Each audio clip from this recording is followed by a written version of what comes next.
آپ سائیکولوجیکلی کتنے فٹ ہیں. میں 2-3 چیزیں آپ کو بتاتا ہوں. یہ سوالات آپ خود بھی سوچئے اور آس پاس فیملی سے اور دوستوں سے جو بہت مخلص دوست ہیں ان سے پوچھئے, آپ کو اس کا جواب مل جائے گا.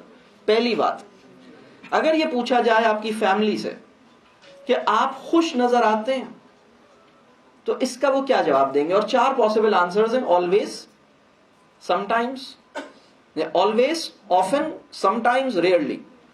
ہمیشہ, اکثر, کبھی کبھی اور بہت ہی کم, الا ماشاء اللہ.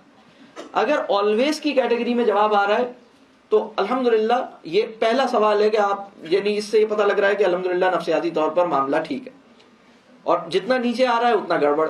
دوسری بات, آپ کتنی جلدی آپ کو برا لگ جاتا ہے, کتنی جلدی آپ برا مان لیتے ہیں. کچھ لوگ اپنے تعارف میں بڑے فخری انداز میں بتاتے ہیں, سر میں بہت سینسیٹیو ہوں. یہ کوئی اچھی بات نہیں ہے. اگر آپ یہ کہتے ہیں سر میں بہت سینسیٹیو ہوں, میں بہت سینسیٹیو, دیکھیں حساس ہونا اچھی بات ہے, لیکن غیر ضروری طور پر حساس ہونا یہ اچھی بات نہیں. ہمیں اس قابل ہونا چاہیے کہ ہم بیجا تنقید کے نتیجے میں بھی نہ ٹوٹیں اور جسٹیفائیڈ پریز کے نتیجے میں بھی نہ پھولیں. یعنی کسی نے آپ کی ایسی تنقید کی جو بالکل بیس لیس ہے, اس نے کہا آپ نے یہ غلط کیا, وہ غلط کیا, جبکہ آپ نے صحیح کیا. تو ایک اس وقت کی سوسائٹی کی صورتحال یہ ہے کہ جو جسٹیفائیڈ کرٹیسزم ہے, جو جسٹیفائیڈ فیڈ بیک ہے, وہ بھی انسانوں کو دینا مشکل ہو رہا ہے.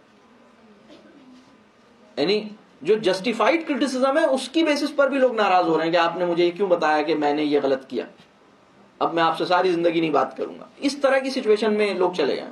اور جو آپ کی کوئی تعریف کر رہا ہے اور صحیح بات پہ کر رہا ہے, تو صحیح تعریف جو ہے, جسٹیفائیڈ پریز بھی جو ہے, وہ بھی آپ کو اچھا نہ لگے, آپ کہیں بس ٹھیک ہے میری تعریف زیادہ نہ کرو, آپ اپنی تعریف سننے کے بھوکے نہ ہوں. تو آپ کی نفسیاتی صحت کا تعلق اس بات سے ہے کہ آپ تعریف کے بھوکے نہیں ہیں, تعریف کے لیے اتنے ایگر نہیں ہوتے آپ, اور کرٹیسزم کے نتیجے میں یا کوئی طنز کے نتیجے میں آپ ٹوٹ نہیں جاتے.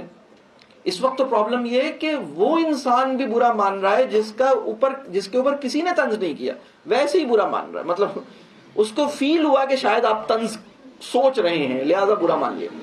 اس طرح کی سچویشن میں انسانی معاشرہ چلا گیا ہے, اور یہ اس کی نفسیاتی کمزوری کی بہت بڑی سطح ہے. مطلب تو اسی طرح ایک اور چیز جس سے یہ پتہ لگے گا کہ کیا میں نفسیاتی طور پر ٹھیک ہوں یا نہیں ہوں, آپ آسانی سے غصے میں نہیں آتے, آپ آسانی سے اداس نہیں ہوتے. آپ کو غصے میں لانے کے لیے معاشرے کو بڑی محنت کرنی پڑتی ہے, اتنے الٹے سیدھے کام کرنے پڑتے ہیں, اس کے بعد آپ کو طیش میں آتے ہیں. آپ کا ٹیمپرامنٹ جو ہے اس کا ایک تھریش ہولڈ ہے.